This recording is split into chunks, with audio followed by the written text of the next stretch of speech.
રાજ્યમાં હવે ઠંડીનું જોર વધ્યું છે ત્યાં અમદાવાદ શહેરમાં ધુમ્મસભર્યું વાતાવરણ છવાયું છે। સાબરમતી નદી પર તટ વિસ્તારના જે સ્થળો છે ત્યાં ધુમ્મસની ચાદર પથરાઈ ગઈ છે। ધુમ્મસના કારણે શહેરમાં આઈ વિઝિબિલિટી ઘટી છે, જેના કારણે વાહન ચાલકોને પણ મુશ્કેલી પડી રહી છે।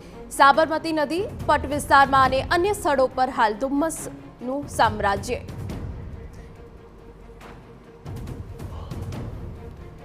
તો સંવાદદાતા રોનક વર્મા વધુ વિગત આપી રહ્યા છે। રોનક, એક તરફ રાજ્યમાં જ્યાં ઠંડીનું જોર વધ્યું છે ત્યારે અમદાવાદમાં પણ ધુમ્મસની ચાદર પથરાઈ ગઈ છે, કેવો નજારો રોનક?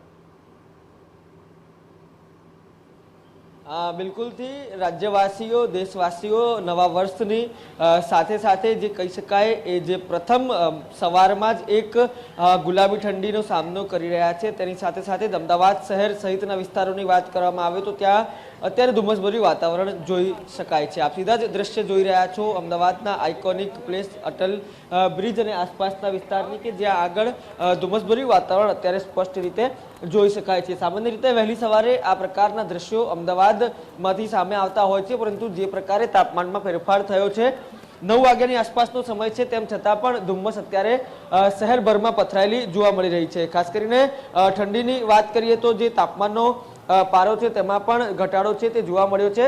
તેની સાથે સાથે જ જે રાજ્યનું નલિયા છે તે સૌથી ઠંડુ શહેર આજે નોંધાયું છે। આ ઉપરાંત અમદાવાદના તાપમાનની વાત કરીએ તો 16 ડિગ્રીની આસપાસ જે તાપમાન છે તે નોંધાયું છે।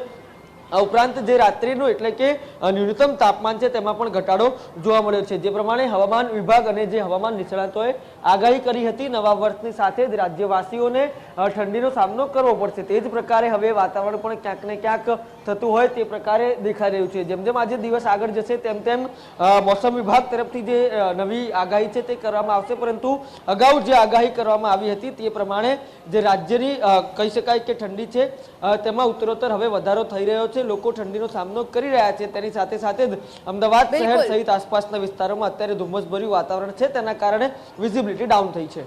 બિલકુલ રોનક, તો જે રીતે અમદાવાદ શહેરમાં ધુમ્મસભર્યું વાતાવરણ જેના કારણે વિઝિબિલિટી ડાઉન થઈ છે, વાહન ચાલકોને ક્યાંક ને ક્યાંક મુશ્કેલી પડી રહી છે।